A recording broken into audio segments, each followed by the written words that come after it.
CPM കേന്ദ്ര കമ്മിറ്റിയുടെയും polit ബ്യൂറോയുടെയും താൽക്കാലിക ചുമതല പ്രകാശ് കാരാട്ടിന് നൽകി. 2025 മധുരയിൽ നടക്കുന്ന പാർട്ടി കോൺഗ്രസ് വരെയാണ് താൽക്കാലിക ചുമതല. വിവരങ്ങളുമായി ഗൗതം അനന്തനാരായണൻ ചേരുന്നുണ്ട്. ഗൗതം, CPM കേന്ദ്ര കമ്മിറ്റിയുടെയും PBയുടെയും ഇടക്കാല ചുമതല പ്രകാശ് കാരാട്ടിന് നൽകിയ സാഹചര്യം സീതാറാം യെച്ചൂരിയുടെ വിയോഗത്തെ തുടർന്നാണല്ലോ. കൂടുതൽ വിവരങ്ങൾ എന്തൊക്കെയാണ്?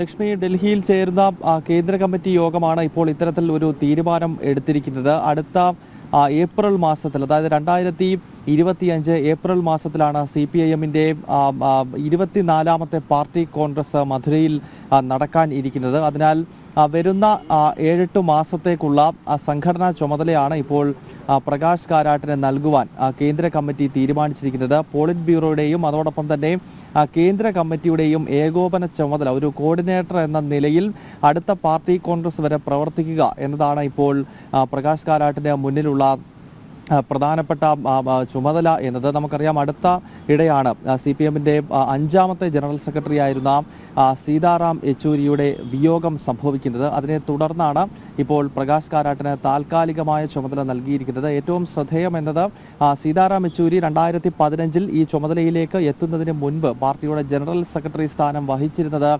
മലയാളി കൂടിയായിട്ടുള്ള പ്രകാശ് കാരാട്ടാണ്. 2005 മുതൽ 2015 വരെയുള്ള 10 വർഷക്കാലം പ്രകാശ് കാരാട്ട് CPMന്റെ ജനറൽ സെക്രട്ടറിയായി പ്രവർത്തിച്ചിരുന്നു. ആ കാലഘട്ടത്തിലാണ് CPMന്റെ അഖിലേന്ത്യാ തലത്തിലുള്ള ശക്തിക്ഷയത്തിന് തുടക്കം കുറിച്ചിരുന്നത് എന്നതുകൂടി ഇതോടൊപ്പം കൂട്ടി വായിക്കേണ്ടതാണ്. കാരണം ഹർകിഷൻ സിംഗ് സുർജിത്തിൻ്റെയൊക്കെ കാലത്ത് നമുക്കറിയാം, 2004 ലോക്സഭാ തെരഞ്ഞെടുപ്പിലൊക്കെ ഏതാണ്ട് 43 സീറ്റ് CPMന് ഒറ്റയ്ക്ക് അഖിലേന്ത്യാ തലത്തിലുണ്ടായിരുന്നു. പശ്ചിമ ബംഗാളിൽ നിന്നും 26 സീറ്റുകൾ ഉണ്ടായിരുന്നു. പിന്നീട് കേരളത്തിൽ നിർണായക ശക്തിയായി ലോക്സഭയിൽ CPM വളർന്നു വന്നിട്ടുണ്ട്. അങ്ങനെ 43 സീറ്റൊക്കെ 2004 ലോക്സഭാ തെരഞ്ഞെടുപ്പിൽ ഒറ്റയ്ക്ക് നേടിയ CPM പിന്നീട് നമ്മൾ കാണുന്നത് പ്രകാശ് കാരാട്ടിൻ്റെയും യെച്ചൂരിയുടെയും ഒക്കെ കാലത്ത് അത് ക്ഷയിച്ച് കേവലം 3 സീറ്റിലേക്ക് ലോക്സഭയിൽ എത്തുന്ന കാലഘട്ടം എന്നത് അത് യെച്ചൂരിയുടെയും പ്രകാശ് കാരാട്ടിൻ്റെയും ഒക്കെ കാലഘട്ടമാണ്. അങ്ങനെ പാർട്ടിയെ ദുർബലപ്പെടുത്തിയ ജനറൽ സെക്രട്ടറിമാരുടെ പട്ടിക നോക്കുമ്പോൾ അതിൽ പ്രകാശ് കാരാട്ടുണ്ട്. എന്തായാലും അങ്ങനെയുള്ള കാരാട്ടിന് തന്നെയാണ് ഇപ്പോൾ താൽക്കാലിക ചുമതല നൽകിയിരിക്കുന്നത്. ലക്ഷ്മി.